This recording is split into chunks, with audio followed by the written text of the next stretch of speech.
মধ্যরাতে হঠাৎ চোখ খুলে গেলে আল্লাহ তাআলার দুইটি নাম পড়ুন, তারপরে ফলাফল দেখবেন আপনি নিজে অবাক হয়ে যাবেন। মধ্যরাত, এই রাতটা হচ্ছে রাতের শেষ অংশে যদি আপনার চোখ খুলে যায় তাহলে মনে করবেন আল্লাহ তাআলা আপনাকে সফলতার দ্বার প্রান্তে পৌঁছে দেওয়ার জন্য আপনার চোখটাকে খুলে দিয়েছেন। কিন্তু দুঃখজনক হলেও সত্য, আমরা অনেকেই রাতের বেলা হঠাৎ করে চোখ খুলে গেলে অথবা ঘুম ভেঙে গেলে কিন্তু আমরা আল্লাহকে স্মরণ করি না। এই সময়টা হচ্ছে সবচেয়ে গুরুত্বপূর্ণ সময়। বুখারী শরীফের বর্ণনা, নবীজি সাল্লাল্লাহু আলাইহি ওয়াসাল্লাম জানিয়ে দিয়েছেন, নবীজি সাল্লাল্লাহু আলাইহি ওয়াসাল্লাম বলেন, রাতের শেষ অংশে, মধ্যরাতের পরেই রাতের শেষ অংশে যখন রাত একেবারে গভীর হয়ে যায়, এই সময়টা আল্লাহ তাআলা প্রথম আসমানে চলে আসেন এবং আল্লাহ তাআলা বান্দাদেরকে ডাকতে থাকেন, কার কি লাগবে আমি আল্লাহর কাছে চাও। রাতের শেষ অংশে এই সময়গুলোতে, এই সময় যদি আপনার চোখ খুলে যায়, আপনি এই আমলগুলো করতে দেরি করবেন না। আপনার উযু করার দরকার নাই, ওই অবস্থায় আপনি আমলটি করবেন। আল্লাহ তাআলা দুইটি নাম পড়বেন 11 বার করে। কয়বার? এবং দুইটি নাম পড়ার আগে আপনি 3 বার দুরূদ শরীফ পড়বেন।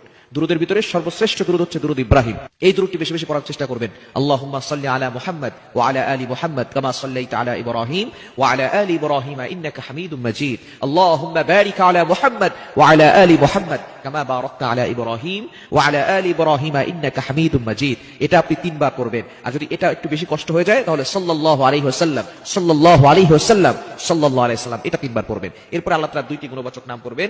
আল ওয়াহ্হাব, এটা পড়বেন 11 বার। আর হচ্ছে ইয়া ফাত্তাহু, এটা পড়বেন 11 বার। এই দুইটি নাম পড়ে আপনি আল্লাহর কাছে দোয়া করবেন, দেখবেন আল্লাহ তাআলা আপনার সকল চাওয়া পাওয়াগুলো কবুল করবেন, আপনার নেক আশাগুলো আল্লাহ তাআলা কবুল করবেন।